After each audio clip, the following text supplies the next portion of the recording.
we've discussed that the energy sector obviously is one of the key sectors which need to play a very active role in transforming the way it works. Another sector, transportation, which uses a huge amount of fuels, which leaves a big impact on our environment as well. This is another sector which should be a focus on in this battle against climate change. You've mentioned a very important sector as well, green construction, which needs to be focused on as well as part of this battle. What is interesting about the construction field, and you've mentioned, you've linked it as well to the human behavior. And we cannot speak business or economy or politics without discussing the human, which is the core of this universe. The human is, we're doing everything in terms of good and bad, and the impact is always the environment, and at the end of the day comes back to the human. How can we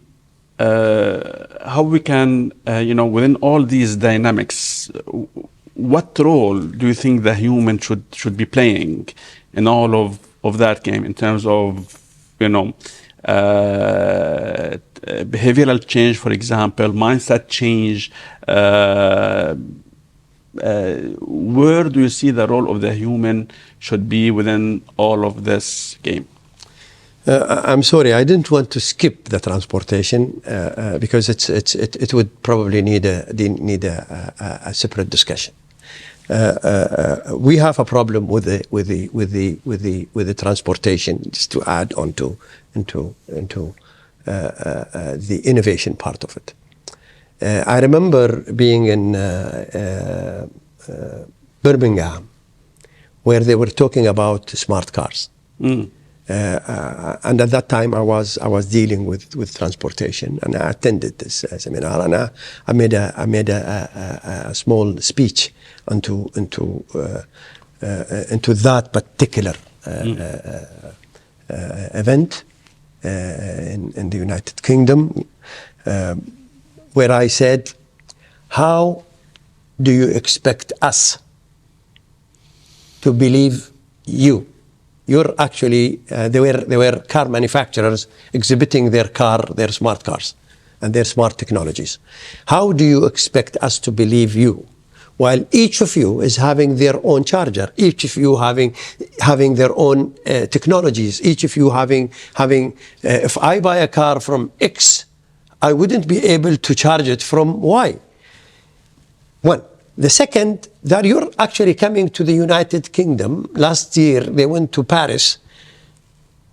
Aren't you supposed to be educating people in Africa how to utilize this technology for mankind? How to be conservative rather than using new cars with a natural gas or with the fuel as we see it today. Maybe it's worth going to educating that continent. Go to Asia, where you've influenced the most. You're talking to yourself, and even when you talk to yourself, you are not standardizing things in one wavelength. So it's very essential that we look into the industry as a collaborated industry. Now, man is being affected. We see the Day of Earth. How much people are educated out of this? When they turn off their lights, they don't use their cars. People would do what it takes. But we are, as industries, as regulator, we should actually help them, because they are the people who would be impacted by the climate change. The technologies, if you don't prepare technologies for me, how would I make my life? So the technologies should actually be ready for me if I am to not use electricity? What else would I use?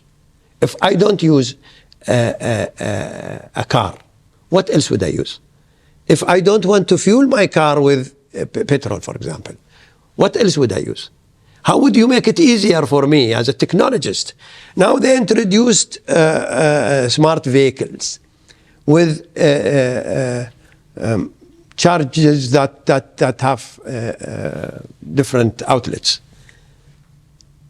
And distances are maximum of 100 miles in a charge. How can we make the existing roads are a good charging element for this electrical car? You can, because you have these roads are lit, for example, or you can have these barriers being fueling while as you ride. We shouldn't be looking into technologies as money making only. Today we are really looking into technologies as borders. A border of General Motors, a borders of in cars. I'm not talking General Motors, but any other. I'm just giving an example.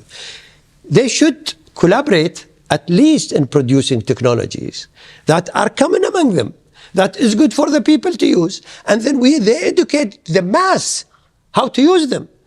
It's not enough that you and I discuss this. And I think there are some wrong locations to talk about how people should behave to save energy, how should behave to reduce their environmental footprints. There are some countries where people are educated and they know. 3/4 of the world don't know. So I think our efforts should go to the 3/4, educate them, because what we have done during the 60s, 70s, 80s in the industrial countries is influencing us today. We only had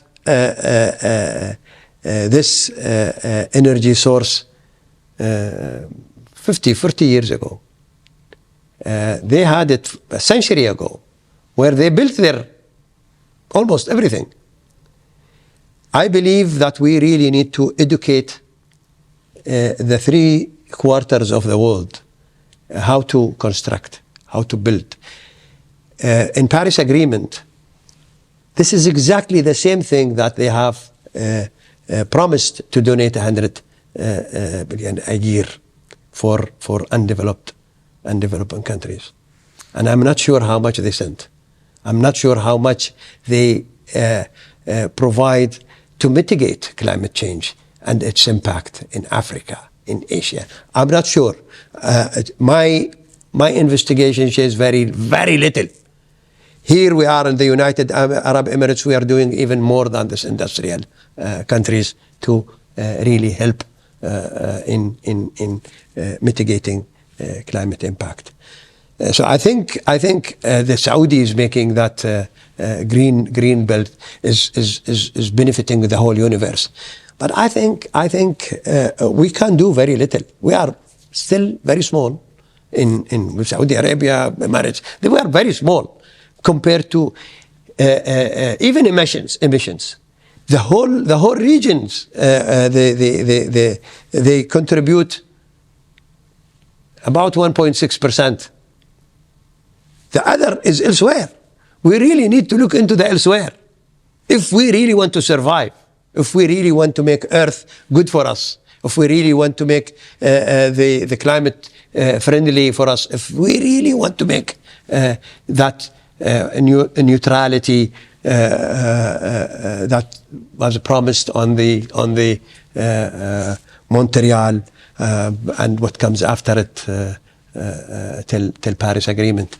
So it is very essential to look into areas where we can mitigate, and the industrial institutions should actually provide what it takes to help them to cater. Even in there is no use if we if we educate ourselves, we talk to ourselves, we know what it takes. If we're careless as people in dealing with the environment, we know what it takes. But I have actually made a small questionnaire some time ago, asking people, what does affect the global warming? 7 out of 10, they say carbon dioxide. And the 3 added 2 more. Simply because we were brainwashed. We think that the whole thing is about hydrocarbons. It's not.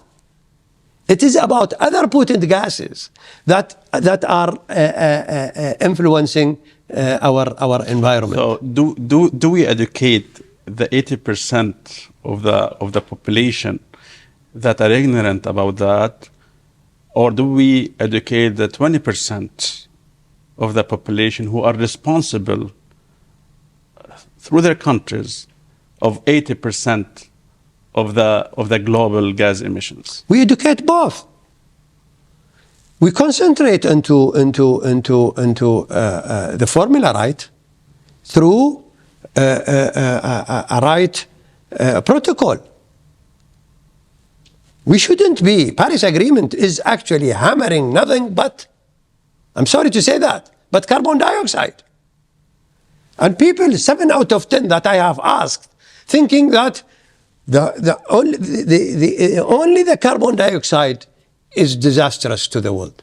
And these countries who produce oil are making the impact on our environment. This is not true. One of the people that I have asked is actually a journalist who is writing articles on papers. I believe that we really need to educate both the industrial, where they made the impact. They're really doing great now. They at least the results of the Commonwealth of the European Union is doing great. If they say that within 2030 they could be on zero, I wouldn't be surprised.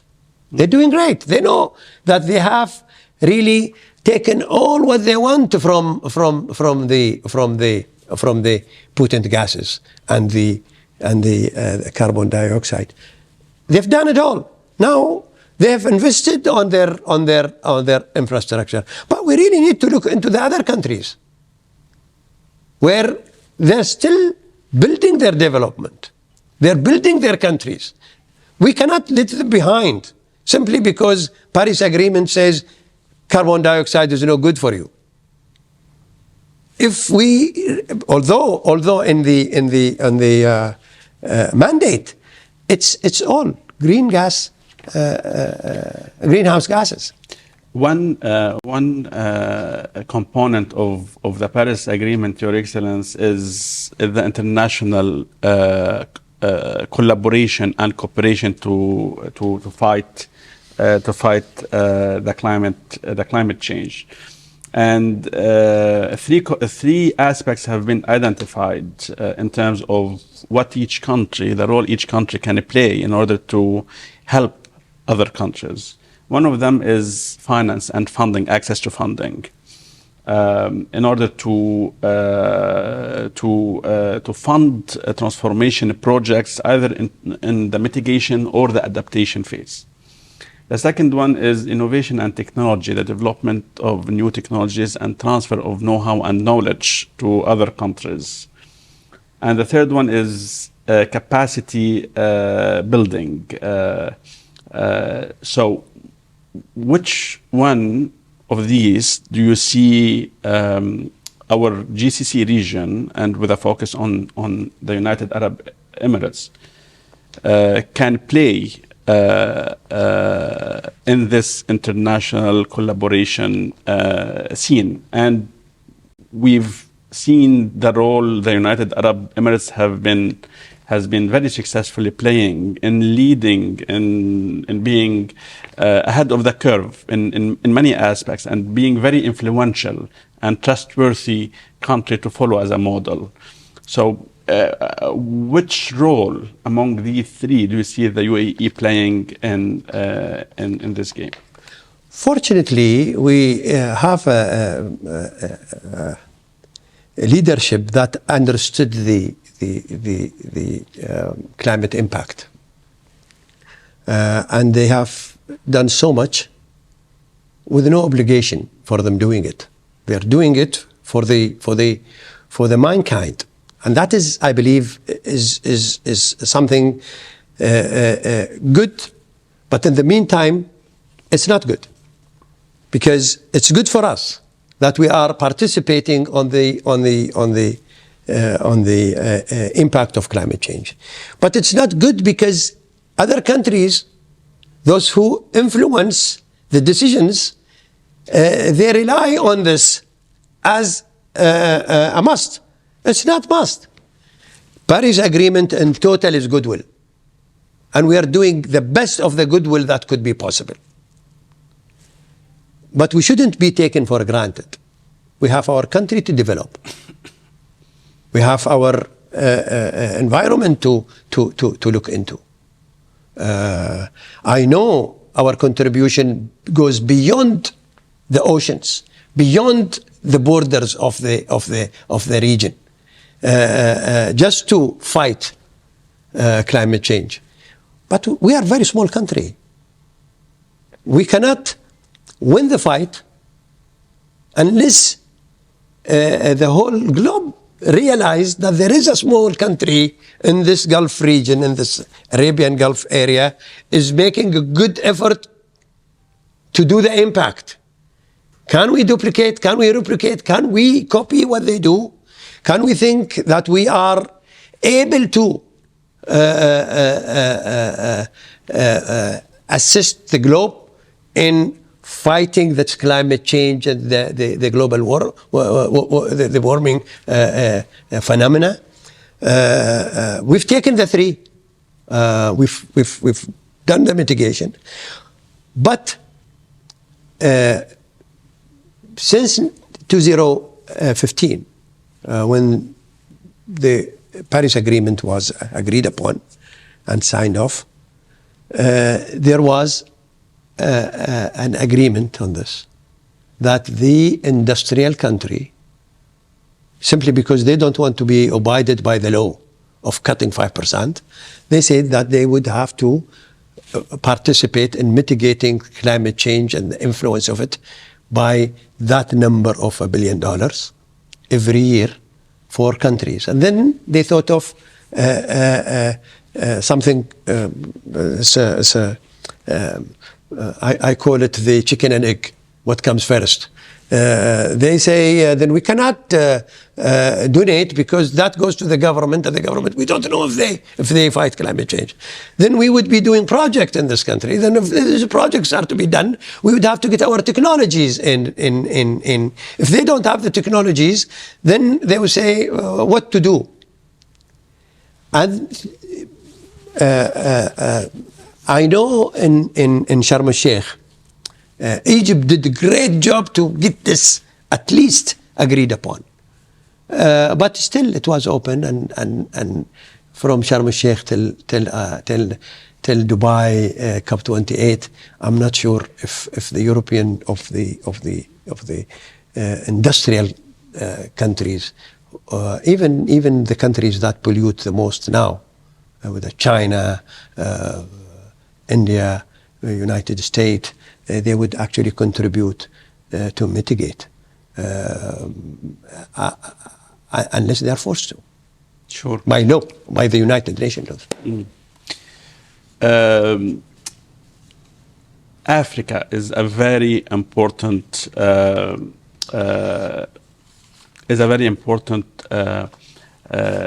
component of all of that, and everyone has his eyes on Africa today, either from the business investment perspective or from other perspectives. Where do you see Africa in that climate change battle, helping or being helped? Africa now should actually be helped by one thing only. We shouldn't be telling them what to do. We don't dictate. I'm not talking about the area here, but I'm talking about those countries who are participating into improving the status of Africa. Because we have, as industrial countries, impacted their environment severely. And we have utilized even their wealth in a way. So we should actually be assisting them into educating them by how to be with others in fighting the climate change. Their contribution is very, very minimal. They don't have that big emissions, but they receive hard hit by the potent gases that produced by industrial countries. So we really need to help them. It's very important to help them in building capacities. They have the know-how today. We educate them, build capacities, and provide the finance. And also, not to hamper their efforts in fighting climate change, because they are only breathing oxygen and breathing carbon dioxide. The only carbon dioxide that is counted for the environment is the thing that they release from their lungs. So we really need to assist and give them that ability to do it by themselves. They can. And also some part of Asia that really need to be assisted by the industrial countries who raised the climate temperature to 2% today.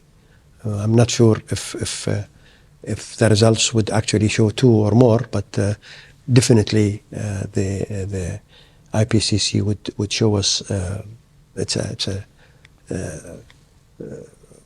UN entity, and that would show us the real facts, whether this indices, the national determining, are good enough. Is good enough? Are they doing it right or not? When the Russian-Ukrainian war, we've seen countries go back to fossil fuel, simply because they want their industry to go. They want their development to sustain, and we should give that chance to others as well. And in relation to that, Your Excellency, Africa, and we've seen in the recent years many innovation parks and technology parks being established in Africa, and we've seen many excellent initiatives by Africans in conducting research and generating technologies and innovations. Do you see that this is maybe a role that developed countries can help in by providing funding to Africa to catalyze and help them generate technologies and innovations to combat the climate change for a people that has been so much harmed by the climate change, and maybe has the biggest mobile to go and and the drive and the passion to go and develop and produce these technologies? For sure. I believe, apart from the goodwill, the only good thing in Paris Agreement, that agreeing that the industrial countries should actually build in capacity and also help in mitigating the climate impact on particularly Africa. We're talking in developing, in undeveloped country, and particularly Africa.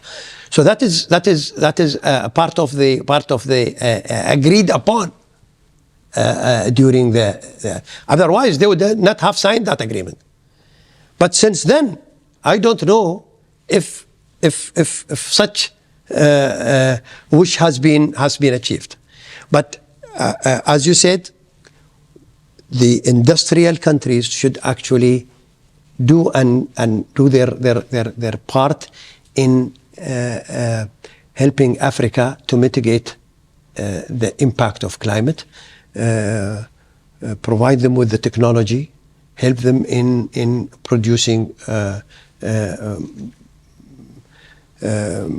wind mills, solar parks, even nuclear technologies that could help them in producing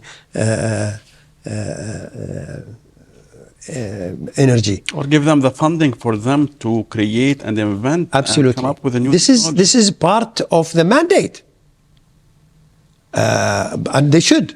These countries are affected by the climate, affected by the emissions that the universe is actually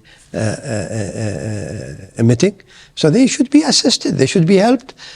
And the only thing that the industrial countries can do is to provide them with the technology and the finance. That is the know-how. They know their business. They know what to do. It's not that they don't know. Today we have activists from Africa who know the impact of climate, who know the influence, how much we are being hammered in the developing areas and undeveloped areas in Africa. In the mandate, even us who contribute today are part of the assistance that the countries or the industrial countries have to assist. Today we've seen countries like Saudi, like Emirat, like we're helping. We're doing a lot to fight, and we are crossing even borders to assist. But it's the role of the industrial areas, industrial countries who actually participated on the pollution the most. Many thanks, Your Excellency. On this note, we've taken a lot of His Excellency's generous time. You've been very generous. Thank you very with much. us with your time, and we really appreciate that. I think there are many important messages, as Excellency mentioned today, to all stakeholders, all decision makers, businesses, regulators, consumers, and people in general. I think we can learn a lot of lessons from you, Your Excellency, and thank you for these. And at Al Tamimi, of course, we're always committed to play our role in our community and in the society in general, including combating climate change in the way we can. And I think our interview today with His Excellency is one of the ways we've seen suitable to spread awareness around this important topic and important aspects around the battle of climate change and the impact on our society, on businesses, and our people in general, and the role each one of us can play in this very devastating war. Thank you, Your Excellency, again, and we look very forward to seeing you in future interviews. Thank you very much for hosting me. I'm very delighted to share my thought with you, and I hope that this could be enlightening to those who are associated with the climate change and how this climate change impact our lives and the future that we thought that it would be. We work hard to make it brighter for our future children. And thank you very much for hosting me again. Thank you.